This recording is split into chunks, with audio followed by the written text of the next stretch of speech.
श्रावण मास महात्म 7वां अध्याय। जय श्री कृष्ण भाइयों और बहनों। आज इस वीडियो में मैं आपको बहुत महत्वपूर्ण व्रत के बारे में बता रही हूँ, जिसे स्वयं शंकर भगवान ने सनत कुमार जी से कहा है। और यह है मंगला गौरी का व्रत, मंगलवार व्रत की कथा, जिसकी महिमा बताते हुए स्वयं भगवान सदाशिव ने श्री सनत कुमार जी से कहा। अब मैं मंगलवार के व्रत का महात्म्य सुनाऊंगा, ध्यान पूर्वक सुनो। इस व्रत के करने से वैधव्य का नाश होता है। विवाह उत्तर 5 वर्ष तक इस व्रत को करना चाहिए। इस व्रत का नाम मंगला गौरी व्रत है। यह व्रत ताप का नाश करने वाला है। विवाह के पश्चात पहले मंगलवार के दिन इस व्रत को आरंभ करना चाहिए। पुष्प मंडल का निर्माण करके उसे कदली स्तंभों से शोभित करना चाहिए। उसे अनेक प्रकार के सुंदर वस्त्रों तथा फलों से सजाना चाहिए। मंडप में देवी की सोने की प्रतिमा बनवाकर स्थापित करना चाहिए।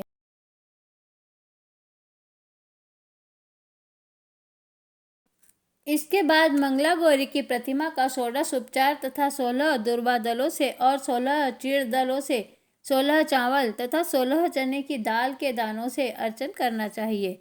16 बत्तियों का एक दीपक होना चाहिए अथवा 16 दीप जलाकर भक्ति द्वारा दही तथा चावलों का नैवेद्य समर्पण करना चाहिए। देवी की मूर्ति के पास सिल बट्टा रखना चाहिए। इस तरह 5 वर्ष तक व्रत करना चाहिए। फिर उद्यापन करके माता को बायना देना चाहिए। अब बायना के संबंध में सुनो। मंगला गौरी की एक पल सोने की प्रतिमा बनवानी चाहिए। आधे पल या आधे से आधे पल की प्रतिमा बनवानी चाहिए। अपनी शक्ति के अनुसार सोने अथवा चांदी के घड़ों को चावलों से भरना चाहिए। उस घड़े के ऊपर मंगला गौरी की प्रतिमा रखनी चाहिए। देवी के नज़दीक, जैसा कि मैं ऊपर भी कह आया हूँ, सिल और बट्टा रखना चाहिए। यह सिल लोड़ा चांदी का होना चाहिए। इस प्रकार माता के लिए वायना देना चाहिए। हे सनत कुमार, इस प्रकार व्रत करने से 7 जन्म तक अटल सौभाग्य तथा पुत्र पौत्र एवं संपत्ति आदि सब अपने आप प्राप्त हो जाती है। सनत कुमार ने भगवान श्री सदाशिव से पूछा,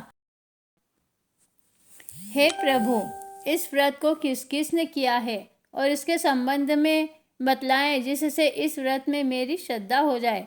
भगवान श्री सदाशिव ने कहा, हे सनत कुमार, प्राचीन काल में कुरु देश में श्रुतकीर्ति नामक एक राजा शास्त्र ज्ञाता, कीर्तिमान तथा शत्रु रहित था। वह 64 कलाओं को जानने वाला तथा धनुर्विद्या में निपुण था। उसके यहाँ संसार की किसी वस्तु की कमी नहीं थी। कमी थी तो केवल एक संतान की। उसने संतान के लिए देवी की आराधना भी की। एक दिन देवी ने उसकी आराधना से प्रसन्न होकर उसे साक्षात दर्शन दिए और कहा, हे श्रुतकीर्ति, वर मांगो। राजा श्रुतकीर्ति ने कहा, माँ, यदि आप मुझ पर प्रसन्न हैं तो मुझे एक पुत्र दे दें। आपकी कृपा से मेरे यहाँ धन धान्य आदि किसी चीज की कमी नहीं है। बस एक पुत्र सुख को छोड़कर मेरे यहाँ सब आनंद है।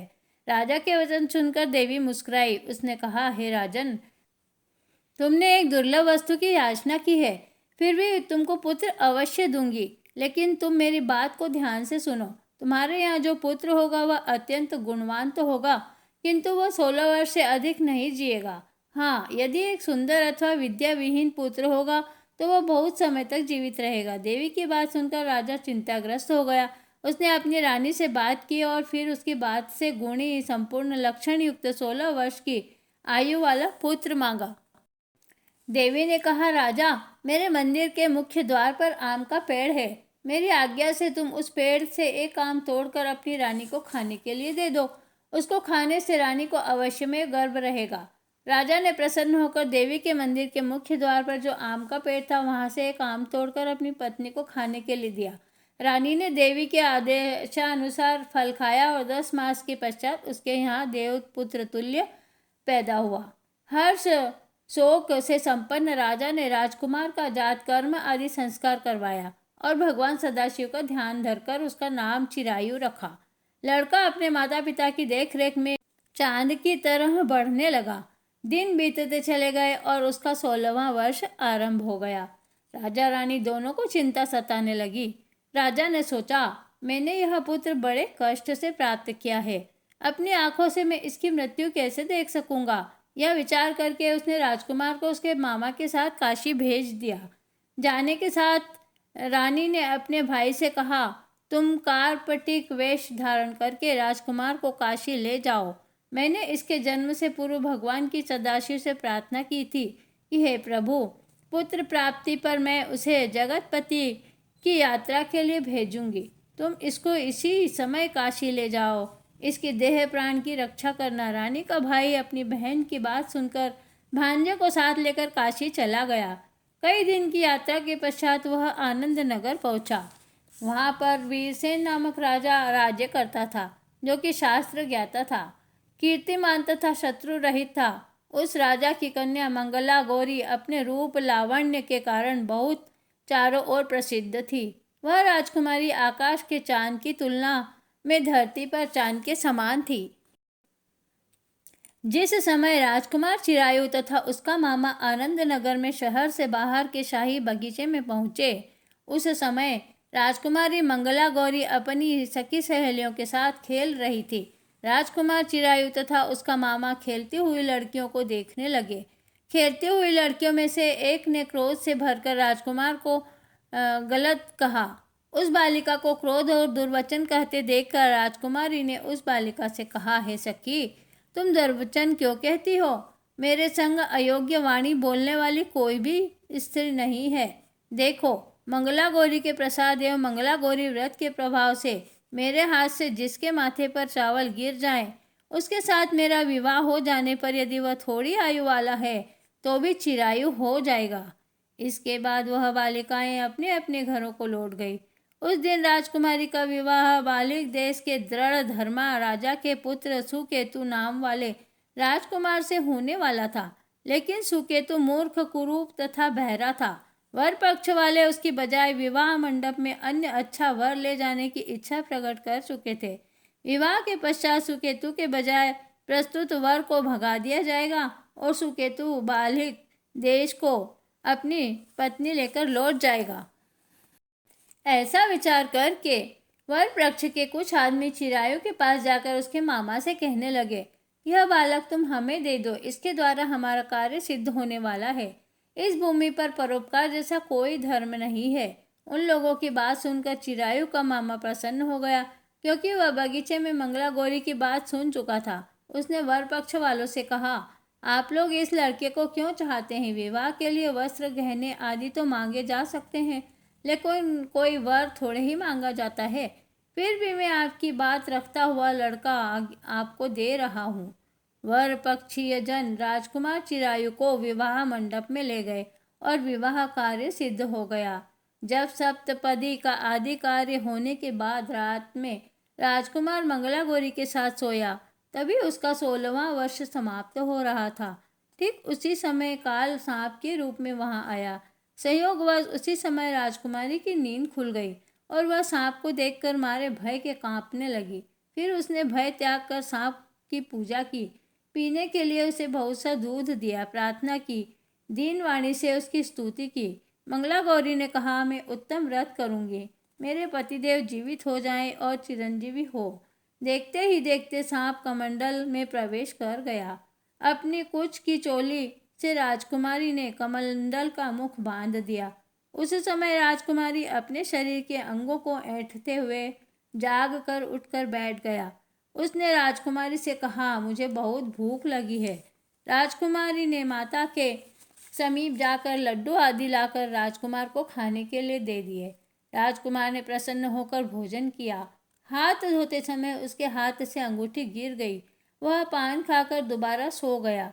उसके सोने के बाद राजकुमारी कमंडल को बाहर फेंकने के लिए गई, लेकिन विधि के विधान से बाहर जाते समय चमकते हुए हार की चमक देखकर चकित रह गई। उसने उस घट में स्थित हार को अपने गले में पहन लिया। थोड़ी रात बाकी रहने पर चिरायु का मामा आकर उसे ले गया। चिरायु के जाने के बाद वर पक्षीय जन सुकेतु को वहां ले आए। मंगला गौरी ने जब सुकेतु को देखा, कहा, यह मेरा पति नहीं है। इस पर वर पक्षीय जनों ने राजकुमारी से कहा, हे देवी, यह तुम क्या कर रही हो? यदि कोई पहचान हो तो कहो।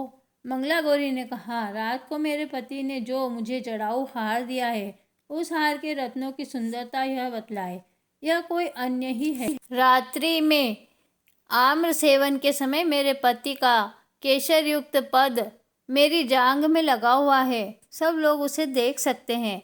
रात के समय मेरे और पति के बीच जो बातचीत हुई है और हमने क्या भोजन किया था, यह भी बतलावे, तो यह मेरा पति होगा। मंगला गौरी की बात सुनकर वर पक्षीय जनों ने कहा, ठीक है, लेकिन सुकेतु उपरोक्त प्रश्नों में से किसी एक का भी उत्तर नहीं दे सका।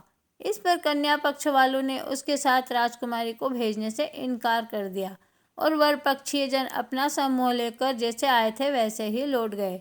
मंगला गौरी के पिता महाराजा वीरसेन ने प्रसन्न होकर एक महान यज्ञ रचाया। उसने यह भी सुना कि वर पक्षीय जब किस प्रकार अपने कुरूप राजकुमार के बजाय किसी अन्य सुंदर युवक को विवाह के मंडप में ले आए थे और उसके साथ मंगला गौरी का विवाह हुआ था। अब मंगला गौरी राजमहल के बरामदे में एक चिक की ओट में बैठ गई और प्रत्येक आते जाते यात्री को देखने लगी ताकि उनमें कहीं उसे चिरायु दिखाई दे जाए।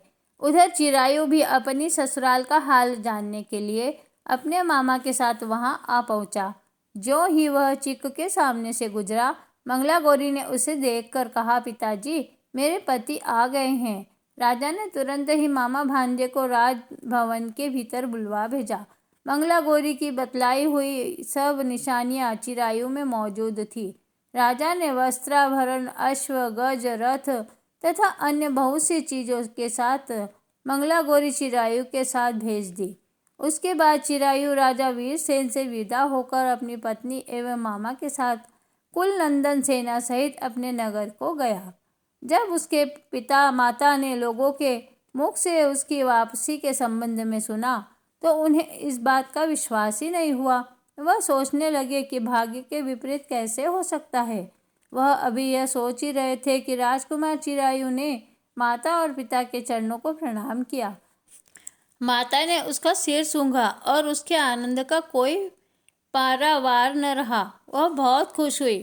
फिर उसने पुत्रवधू को अपनी गोदी में बिठाकर उससे सारा हाल चाल पूछा। भगवान शंकर बोले, हे महामुनि, मंगला गौरी ने उसके व्रत का महात्म्य तथा पिछले समस्त घटनाक्रम बतलाया।